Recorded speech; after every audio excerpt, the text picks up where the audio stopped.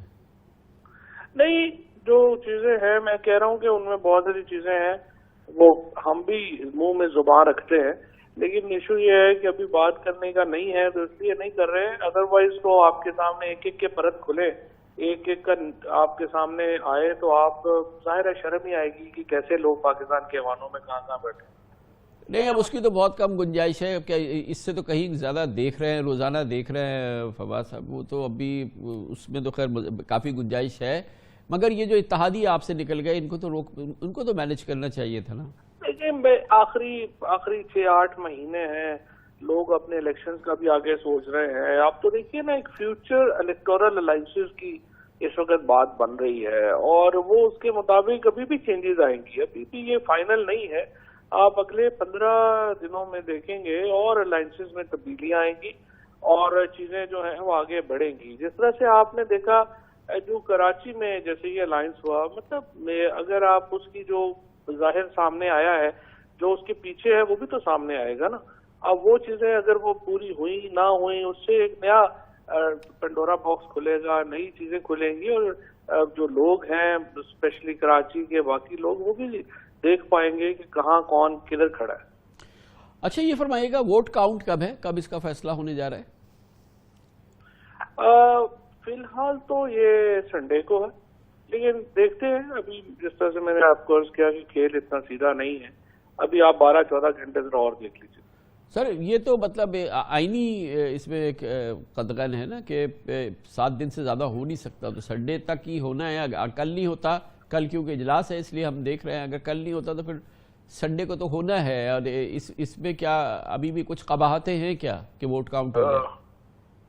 نہیں، آئینی طور کے اوپر تو جو ہے وہ سنڈے کو ہی ہونا ہے، لیکن ابھی دیکھتے ہیں۔ ابھی جس طرح میں نے آپ سے عرض کیا کہ 24 گھنٹے اور ویٹ کر لیں، دیکھ لیتے ہیں کہ کدھر جاتے ہیں معاملے۔ بہت بہت شکریہ، بہت شکریہ جناب فواد چودھری ہمارے ساتھ موجود تھے، وفاقی وزیر اطلاعات و نشریات قمر شبیک۔ اس کے بعد ذکر کریں گے ایک بار پھر پاکستان پیپلز پارٹی اور MQM کا معاہدہ، 34 سال میں چوتھا معاہدہ، 34 سال میں چوتھی بار ایک بار پھر وعدے، وعید اور یہ ارادے کہ کراچی کو، شہری سندھ کو سدھارا جائے گا، بہتر حالات پیدا کیے جائیں گے، مگر تجربہ ہمیں یہ بتاتا ہے کہ شہری سندھ کے تو حالات صحیح نہیں ہوئے، مگر اس میں انوالوڈ جو لوگ ہوتے ہیں، چاہے وہ MQM ہو چاہے پیپلز پارٹی ہو، ان کے حالات کافی سدھر جاتے ہیں۔ دیکھتے ہیں کہ چوتھی بار یہ ایسا ہوتا ہے کہ نہیں ہوتا۔ اس کی بات کرنے کے لیے اور آج کے معاہدے پہ بات کرنے کے لیے ہمارے ساتھ ہوں گے متحدہ قومی موومنٹ کے ڈپٹی کنوینر جناب عامر خان، ایک چھوٹے سے وقفے کے بعد۔